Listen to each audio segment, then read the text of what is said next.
શ્રી સ્વામિનારાયણ ભગવાનની જય. જય સ્વામિનારાયણ. યુવાનીના ગીતમાં સત્સંગની રીત. આપણે બધા યુવાન છીએ, ઉર્જાથી સભર છીએ, અને ઉર્જાની સાથે સાથે, ઉત્સાહની સાથે સાથે જો સત્સંગ આપણા હૃદયમાં દ્રઢ થઈ જાય તો આપણું જીવન એ આખું આનંદથી ભરાઈ જાય, સોનામાં સુગંધ ભળી જાય. તો ખાસ યુવાન અવસ્થામાં આપણે સત્સંગની રીત આપણા ગીતની સાથે ઉમેરવાની છે.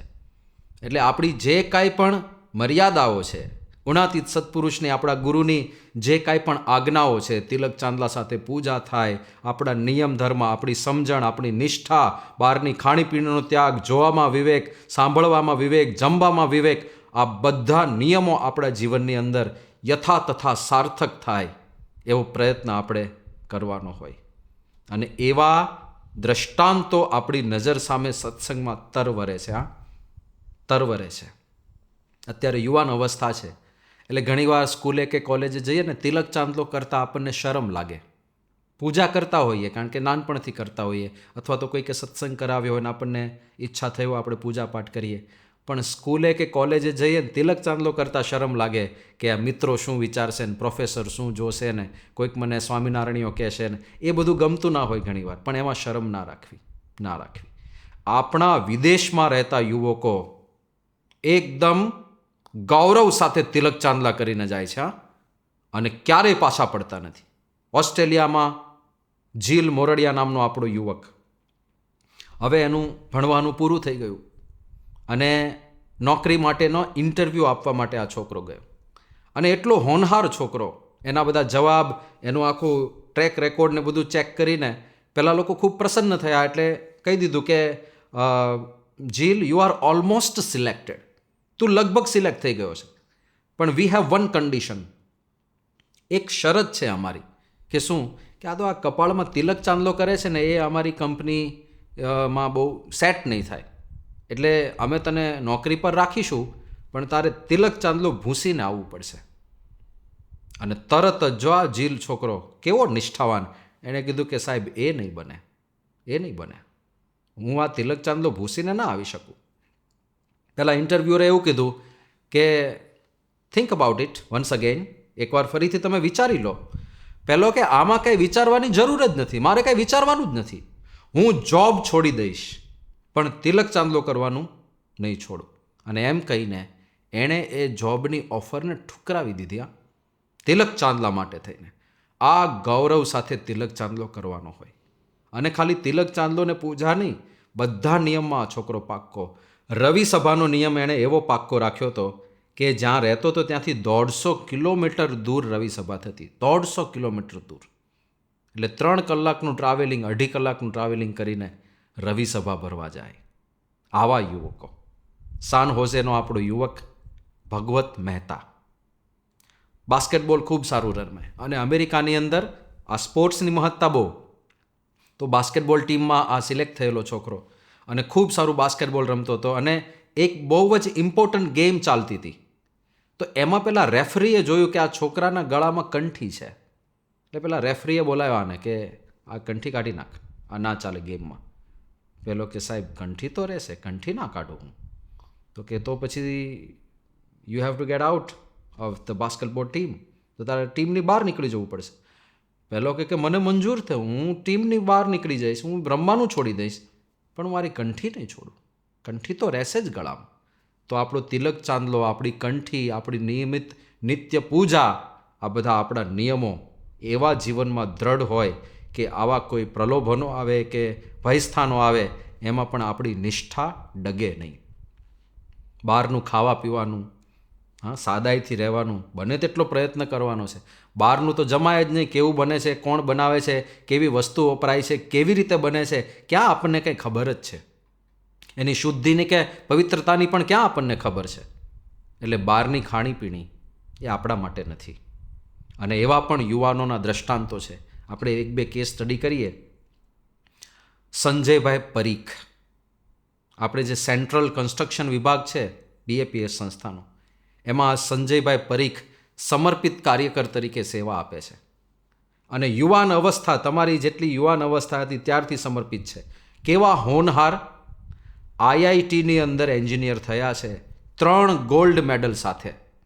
તમને ખબર હશે આઈઆઈટીની મહત્તા શું છે. 3 ગોલ્ડ મેડલ સાથે એ ઉત્તીર્ણ થયા. અને આવા હોનહાર છતાં એમણે નક્કી કર્યું કે મારે બીએપીએસ સંસ્થામાં આજીવન સેવક સમર્પિત થઈ જવું છે. એમણે લગ્ન પણ ના કર્યા, લગ્ન પણ નથી કર્યા. આજીવન લેંગો જબ્બો પહેરવાનું નક્કી કર્યું. કોઈ કલરફુલ કપડાં નહીં, રોજ એક જ યુનિફોર્મ, લેંઘો જબ્બો. આટલી સાદાઈ, કેટલી નિષ્ઠા ને કેટલા ગૌરવ સાથે સત્સંગ કરતા હશે. તો હવે તો આપણા જે મંદિરો બને એમાં કન્સ્ટ્રક્શનમાં ઇન્વોલ્વ હોય છે.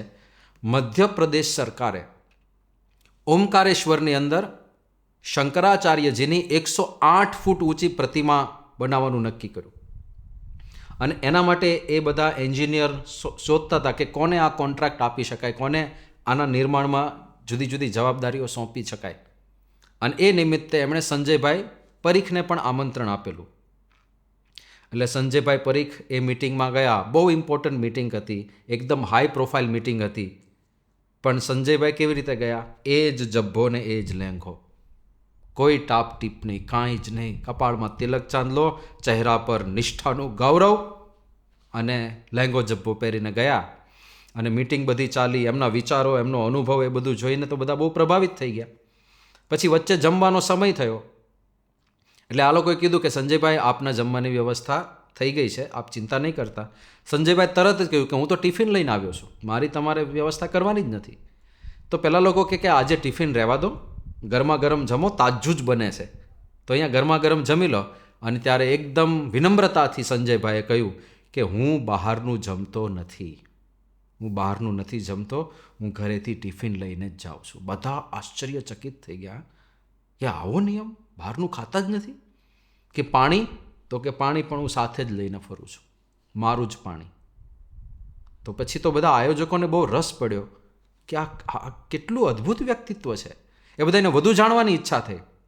અને ત્યારે બધાને ખબર પડી કે યુવાન હતા ત્યારથી સમર્પિત છે, આઈઆઈટીમાં 3 ગોલ્ડ મેડલ મળેલા છે, લગ્ન કર્યા નથી, એક જ ટાઈમ જમે છે વર્ષોથી. બપોરે એક ટાઈમ જમે, બાકી આખો દિવસ કાંઈ જ જમવાનું નહીં. બહારનું ખાતા પીતા નથી, ટીવી અને સિનેમા પણ જોતા નથી. અને આવી દ્રઢતા જ્યારે જોઈ બધા એકદમ અચંબિત થઈ ગયા કે શું દ્રઢતા છે, કેવા અદ્ભુત યુવક છે.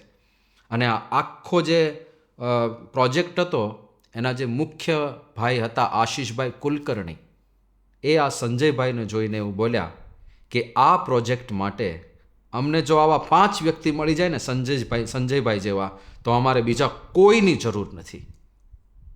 તો આવી દ્રઢતા આપણા યુવકો રાખે છે. બીજો એક કેસ સ્ટડી જોઈએ. ગમે તેવા પ્રલોભનો આવે, ગમે તેવો ભય આવે, પણ આપણા નિયમોમાંથી વિચલિત ના થવું. કોઈ દિવસ વ્યસનો બાજુ ના જવું. કોઈ દિવસ કોઈ એવી વસ્તુ જે અભક્ષ હોય એ આપણે ગ્રહણ ના કરાય. લેફ્ટનન્ટ કર્નલ મનીષભાઈ, આપણા ચુસ્ત સત્સંગી બંધુ, 2003ની અંદર આર્મીમાં એ હતા. અને લેફ્ટનન્ટમાંથી કેપ્ટન તરીકેનું પ્રમોશન એમનું થવાનું હતું 2003માં. લેફ્ટનન્ટમાં 2 સ્ટાર હોય, ખભા ઉપર જે પેલું હોય ને એમાં 2 સ્ટાર હોય, 2 તારોડિયા હોય. અને કેપ્ટનમાં 3 તારોડિયા હોય, એટલે ત્રીજો સ્ટાર એનાયત કરવામાં આવે.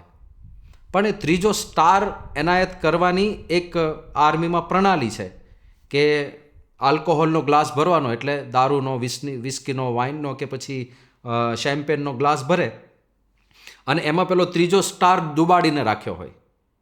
અને બધા જ હાજર હોય, મોટી પાર્ટી જેવું હોય, અને એમાં આને એ આખો ગ્લાસ પી જવાનો.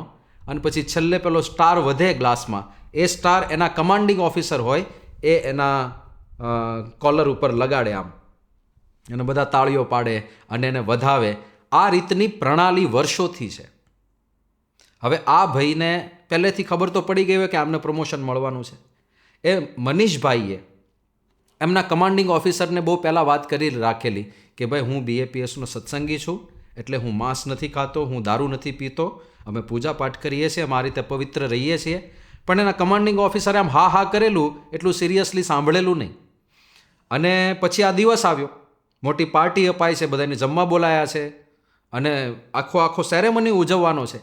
એમાં પેલા બધા લોકોએ આલ્કોહોલ કાઢ્યો, ગ્લાસ ભર્યો, અંદર સ્ટાર નાખ્યો અને આને કીધું કે લો પીવો, આપણી પ્રણાલી છે. પેલો કે ભાઈ મારે તો નિયમ છે, મેં તમને પહેલાં પણ વાત કરી હતી, હું આલ્કોહોલ લેતો નથી, હું આલ્કોહોલ નહીં લઉં. હવે પહેલા વ્યક્તિ કેવા હતા કે ટ્રેડિશન છે, આખી વર્ષોથી પ્રણાલી ચાલે છે, એ તોડવાની ના હોય. અને આર્મીમાં તો કેટલી ડિસિપ્લિન પાળતા હોય કે આ ટ્રેડિશન છે એટલે આ કરવું જ પડે તારે. પહેલાં કે હું નહીં કરું, આ મારો નિયમ છે, ભલે આપણી ટ્રેડિશન હોય તો ભલે, પણ આ મારો નિયમ છે, હું નહીં કરું. તો પહેલાં છેલ્લે એટલા ઉપર આવી ગયા કે એક ટીપું લઈ લે ખાલી તું, આપણી પ્રણાલી સચવાઈ જાય. એક ટીપામાં શું ફરક પડી જવાનો? પહેલો કે એક ટીપું પણ ના લઈ શકું, મારા ગુરુની આજ્ઞા છે, ના લેવાય, એટલે હું મોઢામાં પણ ના મૂકું. તો પછી આણે કીધું કે જો તું નહીં લે તો પ્રમોશન નહીં મળે. પેલો કે ભલે ના મળે, અમારા ગુરુની આજ્ઞા છે, માટે હું જ્યાં છું, ભલે હું લેફ્ટનન્ટ છું, ત્યાં રહીને દેશની સેવા કરીશ. અને પછી પાર્ટી હતી, ડિનરનું આયોજન હતું, બધાને જાહેરાત કરી દીધી કે બધા શાંતિથી જમી લો, વ્યવસ્થા બધી છે, પણ પ્રમોશન મારું થવાનું નથી. એમ કરીને આખું પ્રમોશન રદ થઈ ગયું. થોડા દિવસ થયા એટલે પહેલાં જે કમાન્ડિંગ ઓફિસર હતા એ સામેથી આમની પાસે આવ્યા અને એમણે કહ્યું કે જો આપણે બંને પોતપોતાની રીતે સાચા છીએ, તમે તમારી રીતે સાચા છો, તમે તમારા નિયમ પાળો છો, બહુ સારી વાત છે, તમે સાચા છો, અને હું પ્રણાલીનો આગ્રહી છું, એ પ્રણાલી પણ સચવાવી જોઈએ, એટલે હું મારી રીતે પણ સાચો છું, પણ તમે પ્રમોશન માટે એલિજિબલ છો, સુપાત્ર છો, પ્રમોશન તમને જ મળશે, એટલે સ્ટાર તો તમને આપવાનો થશે, પણ હું તમને વિધિવત સ્ટાર પહેરાવી નહીં શકું, હું તમને આપી દઉં છું, તમે તમારી રીતે પહેરી લેજો. એટલે પહેલાં એ કીધું કે વાંધો નહીં, જેવી તમારી ઈચ્છા. એ સ્ટાર લઈ લીધો એમણે, સ્ટાર લઈને ઘરે આવ્યા.